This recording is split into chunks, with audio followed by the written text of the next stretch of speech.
மரியாதைக்குரிய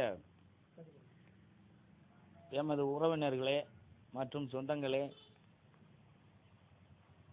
அகில இந்திய ஃபார்வர்ட் பிளாக்கின் தொண்டர்களே, உங்களுக்காக நம் நாட்டின் தேசிய விடுதலைக்காக போராடிய நேதாஜி சுபாஷ் சந்திர போஸ் அவர்களை பற்றிய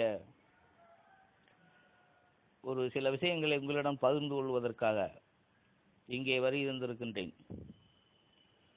இந்து மதத்தின் தத்துவங்களை போதித்த மகான்களின் வரிசையிலே தோன்றிய சுவாமி விவேகானந்தர் அமெரிக்காவிலே சிகாகோ நகரிலே நடைபெற்ற சமதர்ம மாநாட்டில் உலக மதங்களில் இந்து மதம் எவ்வளவு சிறந்தது என்பதை நிலைநிறுத்திவிட்டு இந்தியா திரும்புகையில் இலங்கை வழியாக இந்தியாவின் பாம்பன் கடற்கரையில் ராமநாதபுரம் மன்னர் பாஸ்கர சேதுபதி அவர்களைத்தான் முதலில் பார்க்க வேண்டும் என்ற ஆவலில் வருகிறார். காரணம், விவேகானந்தரை உலக சர்வமத மாநாட்டிற்கு அவசியம் செல்ல வேண்டும் என்று சகல வசதிகளையும் செய்து அமெரிக்காவுக்கு அனுப்பி வைத்தவர்தான் பாஸ்கர சேதுபதி. அவரைத்தான் பார்க்க வேண்டும் என்ற முடிவில் வரும் சுவாமியை வரவேற்க பிரம்மாண்ட ஏற்பாடுகளை செய்து கடற்கரையில் நிற்கிறார் மன்னர். சுவாமி தரையில் கால் வைப்பதற்கு முன் பாஸ்கர சேதுபதியின் தரையில் தான் கால் வைக்க வேண்டும் என்று வேண்டுகிறார். எவ்வளவோ மறுத்து பார்த்து மன்னர் தன் வேண்டுதலை நிறைவேற்றுமாறு மன்றாடுகிறார். வேறு வழியின்றி விவேகானந்தர் அவர்கள் தன் காலிலே பட்டு துணிகளை சுற்றி கொண்டு மன்னரின் தலையில் ஒரு காலை மட்டும் வைத்து அன்னை பராசக்தியை வேண்டுகிறார். தாயே பராசக்தி, அமெரிக்க நாட்டில் இந்து மதத்தின் பெருமையை உலகறிய செய்துவிட்டு வந்திருந்தாலும் என் அன்னை பாரத தேசம் அந்நிய சக்திகளிடம் அடிமைப்பட்டு கிடக்கிறது. இந்து மதம் சிறப்படைய வேண்டுமானால் இந்தியா விடுதலை பெற வேண்டும். அந்த விடுதலை கொண்டு வருவதற்கு ஒரு வீர மகனை கருவாயா என்று கூறி தனது முதல் காலடியை இந்திய மண்ணிலே எடுத்து வைக்கிறார். அன்றைய தினம்தான் 1897 ஜனவரி 23ஆம் நாள். சுவாமி விவேகானந்தரை வேண்டுதலை நிறைவேற்ற 1897 ஜனவரி 23ஆம் தேதி அன்றே நமது வங்கத்து சிங்கம் விடுதலை போராளி நேதாஜி சுபாஷ் சந்திர போஸ் அவர்கள் வங்கத்திலே பிறக்கிறார். வங்கத்தில் பிறந்த விவேகானந்தரும் தென்னாட்டு ராமநாதபுரத்தின் மன்னர் பாஸ்கர சேதுவிக்கும் அன்று எப்படி ஒரு ஆன்மீக ரீதியாக தெய்வீக ரீதியாக சந்திப்பு நிகழ்ந்ததோ அதை போலவே சுபாஷ் சந்திர போஸ் அவர்களும் நமது தென்னாட்டு வெங்கை பசும்பொன் முத்துராமலிங்க தேவர் அவர்களுடைய ஒரு அரசியல் சந்திப்பு நிகழ்கிறது. தன் சொந்த சொத்து வழக்கிற்காக பிரபல வழக்கறிஞரும் காங்கிரஸ் தலைவருமான சீமான் சீனிவாஸ் ஐயங்கார் அவர்களை சந்திக்க நம் தேவர் அவர்கள் சென்னை சென்ற நேரத்திலே 1927ஆம் ஆண்டு டாக்டர் அன்சாரி தலைமையிலற்ற காங்கிரஸ் மாநாடு சென்னையில் நடக்கிறது. தேவர் அவர்களும் அந்த மாநாட்டிலே 100 ரூபாய் டிக்கெட் எடுத்து தேசியத்தின் மேல் கொண்ட ஆவலாய் கலந்து கொள்கிறார். அந்த மாநாட்டில் தான் பரிபூர்ண சுயராஜ்யம் வேண்டும் என்ற தீர்மானம் நிறைவேற்றப்படுகிறது. ஆனால் காந்தியடிகளின் மிதவாத கூட்டமோ அந்நிய சக்திக்கு அடங்கிய குடியேற்ற நாட்டு அந்தஸ்து கிடைத்தால் போதும் என்றும் சுபாஷ் போஸ், சீனிவாஸ் ஐயங்கார் போன்ற தீவிர தேசியவாதிகளின் பரிபூர்ண சுயராஜ்யமே என்றும் வாதிடுகையில் வேறு வழியின்றி தீர்மானம் ஓட்டெடுப்புக்கு விடப்படுகையில் அங்கே காந்தியின் மிதவாத கூட்டத்தின் கோரிக்கை தோல்வியை தழுவுகிறது. தீவிர தேசிய பற்று கொண்ட நம் தேவர் அவர்கள் அம்மாநாட்டின் முடிவில் நேதாஜி போஸ் அவர்களை சந்தித்து பேசியதின் தன் ஆர்வத்தை வெளியிடுகிறார். தேவர் அவர்களின் எண்ணம், செயல், தோற்றத்தை கண்ட போஸ் அவர்கள் தென்னகத்தில் தம் போர்க்குணமிக்க தேசிய போராட்டத்திற்கு ஒரு வலுவான இளைஞனை கண்ட திருப்தியில் நம் தேவர் அவர்களை தட்டி கொடுத்து தன் மானசீக தளபதியில் ஒருவராக தேர்வு செய்கிறார்.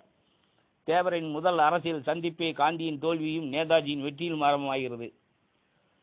தமிழகத்தில் ஆரம்பமாகிறது.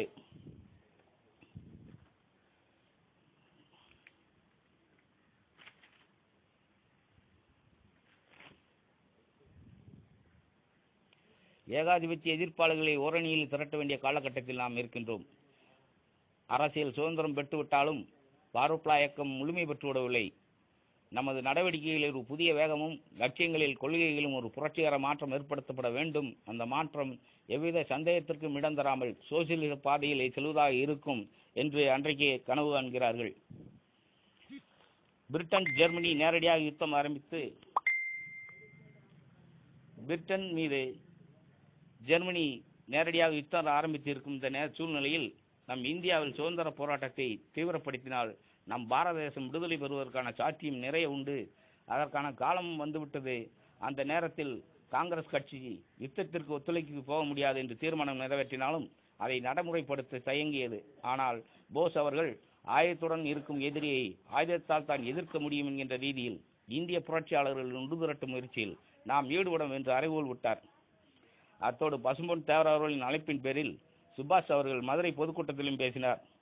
உலகமே யுத்தத்திற்காக தங்கள் நாடுகளை தயார் செய்து கொண்டிருக்கும் பொழுது இந்த காங்கிரஸ் காந்தியின் கூட்டமும் தூங்கி வழிந்து கொண்டிருந்தது.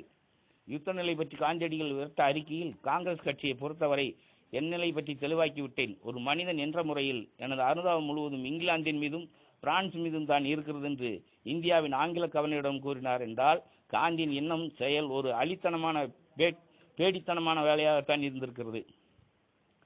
காந்தியடிகளின் இந்த அறிக்கை இந்தியாவின் இடதுசாரி இளைஞர்களுக்கும் கடும் கோபத்தை உண்டாக்கியது. 200 ஆண்டு காலமாக பிரிட்டிஷ் நுகத்தடியில் சிக்கிக்கொண்டு விடுதலை பெற துடிக்கும் சொந்த நாட்டு மக்களை பற்றி சிந்திக்காமல் தன் அகிம்சை கொள்கையை பற்றியும் இங்கிலாந்து மக்களை பற்றியும் லண்டன் மாநகர் தாக்கப்படுவதை பற்றியும் எண்ணி கண்ணீர் வடிக்க ஆரம்பித்து விட்ட காந்தியின் கையாளாதனத்தை இந்த இளைஞர் எண்ணி பார்க்க வேண்டும். இம்மாதிரியான பைத்தியக்காரத்தனமான சிந்தனை வசப்பட்டு ஒரு கிழவரை நம்பி 30 கோடி மக்களின் பொறுப்பை விட முடியாது என்கின்ற நிலையில்தான் நேதாஜி, பசும்பொன் தேவர் மற்றும் இடதுசாரி தலைவர்கள் போரார்கள் காந்தியின் பாதை சுதந்திரம் பெற வேண்டிய காலத்தை தள்ளிக்கொண்டே போகிறது என்றுதான் அர்த்தப்பட வேண்டியுள்ளது. இப்படிப்பட்ட சூழ்நிலையில் காங்கிரஸ் காரிய கமிட்டி வாரணா நகரில் கூடுகிறது. இந்திய எல்லையாக மணிப்பூர் எல்லை வரை வெள்ளை இராணுவத்தை விரட்டியடித்து தேசிய கொடியை தூக்கி பிடித்த நேரத்திலே ஜப்பான் மேல் அமெரிக்கா அணுகுண்டுகளை வீசி பேரழிவை உண்டாக்கியது. ஜப்பான் சரணடைந்தது.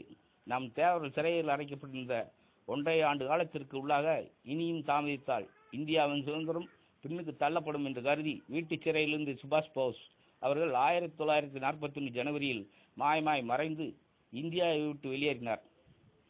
எவ்வளவோ கட்டுக்காவலையும் மீறி இந்தியாவை விட்டு வெளியேறி இந்தியாவின் வடமேற்கு எல்லைப்புற மாகாணமான பெஷாவார் போய் சேர்ந்து கைபர் போலான் கணவாயை கடந்து ஆப்கானிஸ்தானில் காபூல் நகரை அடைகிறார். அங்கு அவரை வரவேற்க ஒரு உண்மையான இந்திய வியாபாரி அடைக்கலம் கொடுத்து காப்பாற்றுகிறார். ஆப்கான் நாட்டில் உள்ள இத்தாலி, ஜெர்மன், ரஷ்யா போன்ற தூதர அதிகாரிகளிடம் அடைக்கலம் கேட்கிறார். ஏனென்றால் அந்த நாடுகள் பிரிட்டனின் எதிரிகளாக உருவாகி கொண்டிருந்த நேரம். ஆனால் ரஷ்யா அடைக்கலம் தர மறுக்கிறது. எனவே இத்தாலிய சர்வாதிகாரி முசோலினியின் ஆதரவுடன் ரஷ்யா சென்று அங்கிருந்து விமானம் மூலம் இத்தாலி தூதருடன் ஜெர்மனியின் பெர்லின் போய் சேர்கிறார். சுபாஷ் போஸ் செல்ல திட்டமிட்ட நாடு ரஷ்யா. ஆனால் ஆதரவு அளித்ததோ இத்தாலி, ஜெர்மன், ஜப்பான் போன்ற நாடுகள் தான்.